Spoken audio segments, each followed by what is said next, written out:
Hey, deserving listeners, it's just me today. I thought I would review a malpractice case, a real malpractice case in which a therapist was sued successfully, so to speak, and I want to provide the circumstances and where this counselor went wrong and how we all can avoid things like this.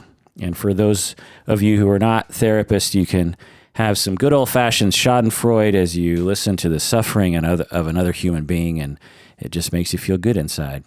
This is the Psychology in Seattle podcast. I'm your host, Dr. Kirk Honda. I'm a therapist and a professor. This deep dive sort of episode is just for patrons of the podcast. So if you're listening to this and you're not a patron of the podcast yet, I'll just put the yet in there. You should be soon. This episode is going to end before the content begins if you're not a patron. If you want to hear the full episode, you have to become a patron of the podcast by going to patreon.com. That's patreon.com. Patrons get access to all premium episodes on their phones or on the Patreon page, but mostly on their phones.